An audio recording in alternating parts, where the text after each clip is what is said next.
안녕하세요. 주식맘사TV입니다. 10월 18일 월요일 오늘의 종목 리뷰 및 내일의 관심 종목에 대해서 말씀드리겠습니다. 영상 보시기 전에 좋아요, 구독, 알림 버튼 부탁드립니다. 자, 지난 토요일 새벽 마감한 미국장 나스닥이 0.5% 상승 마감했죠. 나스닥은 이렇게 상승을 했지만 오늘 우리나라 장은 조정을 받았습니다. 지난 일요일 방송에서 말씀드린 것처럼 이전 3거래일 연속 이렇게 상승을 해 주었기 때문에 우리나라 장이 이렇게 20일 이동평균선에서 이렇게 조정을 받는 그런 모습, 뭐 당연한 수순이라고 하겠죠. 오늘 우리나라 장 코스피는 0.28% 하락 마감했고요. 코스닥은 0.34% 상승 마감했습니다. 자, 코스피에 비해서 코스닥이 조금 더 좋은 모습을 보이죠. 코스닥 같은 경우에는 20일 이동 평균선 아랫단까지 정확하게 상승해주는 그런 모습을 보였습니다. 지금 현재로서 코스피, 코스닥 양시장 마찬가지입니다. 이 20일 이동 평균선을 어떻게 뚫고 올라오느냐가 문제겠죠. 그렇기 때문에 이번 주는 20일 이동 평균선 위로 안착을 하느냐의 여부, 그런 것들이 굉장히 중요할 것 같습니다. 그러면 종목 하나하나 보시면서 말씀드리겠습니다. 자, 첫 번째 종목은 현대중공업입니다. 자, 현대중공업 오늘 기간의 보호 예수 물량이 나왔습니다. 기간의 한 달짜리 보호 예수 물량 60만 주 중에 오늘 20만 주가 출회가 되었습니다. 그렇기 때문에 오늘 뭐 주가가 하락이 나왔는데요. 주가가 3.33% 이렇게 하락이 나왔다라는 거죠. 뭐 어쨌든 저 같은 경우에는 뭐 이전 방송에서 말씀을 드린 것처럼 오늘 종가에 일부 물량 오버나잇을 해갑니다. 뭐 이 기간에 보호 예수 물량이 뭐 해소가 되면 이 자리에서는 뭐 반등을 해주지 않을까라는 생각에 일단 조금의 물량을 매수를 해봤습니다. 내일 같은 경우에 현대중공업이 뭐 더 이상 기간의 보호 예수 물량이 나오지 않고 10만 5천원 정도까지 이렇게 밟고 일어선다면 뭐 계속 홀딩 중이겠지만 10만원 선을 뭐 깨뜨려 버리고 뭐 음봉을 나타낸다면 이건 기간의 보호의 수수 물량이 풀림으로써 가격 하락으로 인한 그런 매수였기 때문에 내일 다시 10만원대가 무너진다면 뭐 그건 추가 매수하지 않겠습니다. 왜냐하면 제가 목표로 했던 그 그림과는 전혀 다른 양상으로 흘러가는 것이기 때문에 내일은 최소한 10만원 이 자리는 지켜줘야 되지 않을까라는 생각을 해봅니다. 자, 다음은 2차전지 소재주들입니다. 2차전지 소재주들 오늘 뭐 대부분 종목들이 뭐 좋은 모습을 보였습니다. 에코프로 BM 그리고 LNF 다시 신고가를 향해서 양봉을 만드는 모습을 만들었고요. 그 다음에 뭐 SKC도 상승을 해 주었습니다. 제가 제일 관심에 두고 있는 LNF 얘 같은 경우에는 5일선 위로 올랐으면서 이렇게 양봉을 만들어 주었기 때문에 얘가 또 신고가를 갱신할 수도 있다라는 겁니다. 그렇기 때문에 LNF 그리고 그와 함께 세로닉스 계속 살펴봐야 할 것 같습니다. 그러니까 그런 거죠. LNF가 신고가를 갱신해 준다면 거기에 세로닉스가 다시 반응을 해 준다면 세로닉스를 매수를 할 수 있다라는 겁니다. 그렇지 않고 내일 다시 뭐 LNF가 5일선을 아래로 하향하는 이런 음봉을 만들어 버린다면 뭐 세로닉스 같은 경우에는 전고점 부분이었죠. 이 25,000원대 부분, 이 부분까지 뭐 기다려 볼 수 있다라는 겁니다. 뭐 그렇지 않고 뭐 내일이라도 당장 LNF가 이렇게 신고가를 갱신하는 기다란 양봉이 나온다면 세로닉스를 또 거래할 수 있다라는 거죠. 자, 다음은 원자력 관련주입니다. 자, 원자력 관련주들 오늘 조정을 받았습니다. 원자력 관련주를 볼 때는 두산중공업의 수급 현황을 한번 봐야겠죠.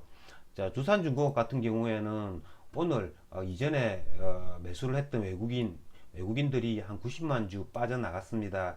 하지만 오늘 뭐 기간이 빠져나간 건 아니죠. 기간이 뭐 2만 주 순매수를 했고요. 그렇기 때문에 오늘 외국인들의 한 90만 주 물량 때문에 이렇게 음봉을 나타냈습니다. 두산중공업 같은 경우에는 뭐 기간 물량이 이렇게 빠져나가지 않고 있기 때문에 뭐 내일이라도 이런 자리죠. 5일 이동 평균선 자리 뭐 이런 자리에 오면 오전에 단기 단타 매매는 가능하지 않을까라는 생각이 듭니다. 뭐 그러니까 한 22,000원 부분이 되겠죠. 두산중공업을 보고 일진파워 이런 애들을 매수를 해도 됩니다. 이런 애들 같은 경우에는 15,000원대 뭐 중반 이런 부분에 온다면 충분히 매수가 가능하지 않을까라는 생각이 듭니다. 장중에 이런 자리에 왔을 때 이 아랫꼬리가 달리는 이렇게 짧은 음봉이나 양봉을 만들 수 있다라는 걸 미리 예측을 하고 거래를 해야 된다라는 거죠. 어쨌든 내일 뭐 두산중공업이나 일진파워, 오늘 장중한 때 굉장히 크게 상승을 많이 해준 한전산업, 이런 애들도 뭐 5일 이동 평균선 부분에 오면 충분히 매수가 가능하다라는 겁니다. 자, 다음은 영상 콘텐츠 관련주들입니다. 오늘 뭐 콘텐츠 관련주들이 굉장히 크게 상승을 해주었습니다. 자, 오늘 이렇게 크게 상승을 해준 건 여러분들도 다들 알다시피 지난 금요일 날 넷플릭스에 마이네임이라는 드라마가 선을 보였죠. 이 마이네임이라는 드라마가 넷플릭스 차트에서 이렇게 4위를 하고 있습니다. 오징어 게임 이후로 이렇게 넷플릭스에 새로 선을 보이는 드라마, 그 드라마가 언제 선을 보이는지 조금 체크를 해야 될 것 같습니다. 저 같은 경우에는 뭐 체크를 하지 못했고요. 마이네임 드라마 제작사인 스튜디오 산타클로스가 이렇게 오늘 크게 갭을 띄워서 시작을 해가지고 상한가로 마감을 했습니다.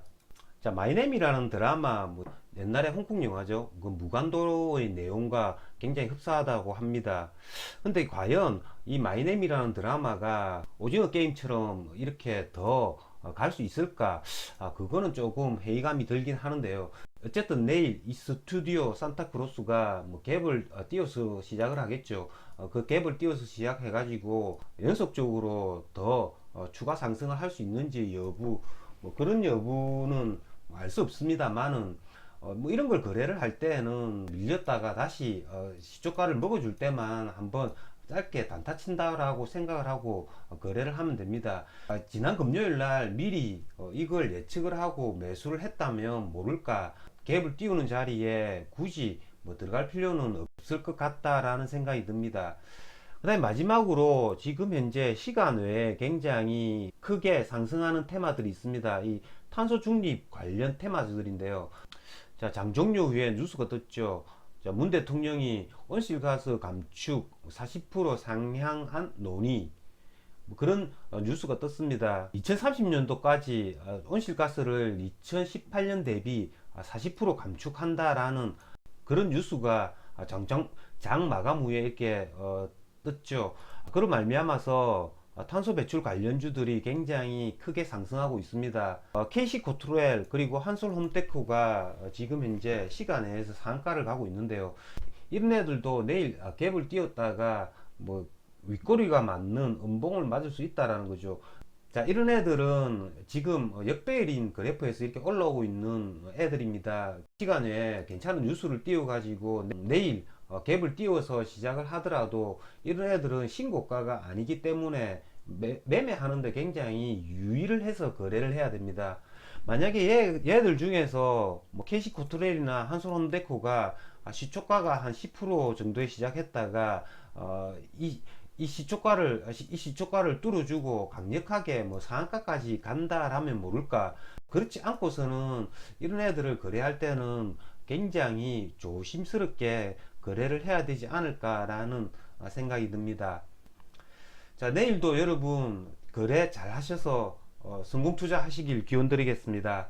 이상으로 주식마법사TV를 마치겠습니다. 제 영상이 도움이 되셨다면 좋아요, 구독, 알림 버튼 부탁드립니다. 끝까지 시청하신 분들에게는 보유 종목이 급등할 수 있게끔 마법을 걸어드리겠습니다. 윙가르디움 레비오사. 감사합니다.